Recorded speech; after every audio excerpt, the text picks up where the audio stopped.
ના ઉપલેટામાં આવેલો વેણુ 2 ડેમ છલકાયો છે। ગધેથડ ગામ પાસેના વેણુ 2 ડેમના 5 દરવાજા 4 ફૂટ સુધી ખોલી નાખવામાં આવ્યા છે અને નીચાણવાળા ગ્રામ્ય વિસ્તારોને સાવચેત કરી દેવામાં આવ્યા છે। તો ગધેથડ, વરજાગ જાળિયા, નાગબદારમાં એલર્ટ જાહેર કરી દેવામાં આવ્યું છે। તો મેખા ટીંબી, નીલાખા ગામમાં પણ એલર્ટ જાહેર કરવામાં આવ્યું છે। તો ઉપરવાસમાં ભારે વરસાદથી ડેમમાં 12,607 ક્યુસેક પાણીની આવક થઈ રહી છે અને પાણીની આવકથી ડેમની સપાટી 50.85 ફૂટે પહોંચી ગઈ છે। પુષ્કળ પાણીની આવક ડેમમાં થઈ રહી છે। વેણુ 2 ડેમની કુલ સપાટી 54.16 ફૂટ છે અને ડેમમાંથી 12,607 ક્યુસેક પાણીની જાવક થઈ રહી છે। તો પરિસ્થિતિ વણસે નહીં તે માટે તંત્ર પણ સાબદું બની ગયું છે।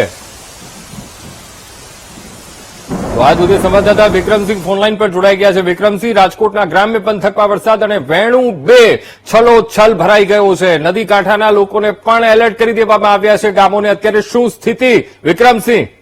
જી અંકુર, ચોક્કસથી જો વાત કરવામાં આવે તો રાજકોટ જિલ્લાના ઉપલેટાની જે વેણુ 2 ડેમ છે તે 54.16 ફૂટની સપાટી ધરાવતો ડેમ છે। તેમાં નવા નીરની છે તે આવક જોવા મળી રહી છે। ત્યારે ગઈકાલે ઉપરવાસમાં પડેલા ભારે વરસાદને પગલે ગધેથડ ગામ પાસે આવેલ વેણુ 2 ડેમમાં જે નવા નીરની આવક છે તે જોવા મળી છે। ત્યારે ઉપરવાસમાં પડેલા ભારે વરસાદને પગલે વેણુ ડેમ છે તે ઓવરફ્લો થયો છે। ત્યારે ડેમની સપાટી 50.85 ઉપર પહોંચી ગઈ છે। ત્યારે હાલમાં ઉપરવાસથી 12,607 જેટલા ક્યુસેક પાણીની છે તે આવક જોવા મળી છે। ત્યારે એટલી જ આવક પણ જોવા મળી છે। ત્યારે વેણુ 2 ડેમના 5 દરવાજા 4 ફૂટ ખોલવામાં આવ્યા છે। ત્યારે વેણુ 2 ડેમ ઓવરફ્લો થતા નીચાણવાળા જે વિસ્તાર છે તે ગધેથડ, વરજાંગ જાળિયા, નાગબલસર, મેખા ટીમડી, નીલાખા ગામોને છે તે સાવચેત કરવામાં આવ્યા છે અને નદીના પટમાં અવરજવર ન કરવા તે તંત્ર દ્વારા જે સૂચના પણ આપવામાં આવેલી છે। જી અંકુર। જી બિલકુલ વિક્રમસિંહ, સમગ્ર માહિતી સાથે જોડાવા બદલ આપનો આભાર।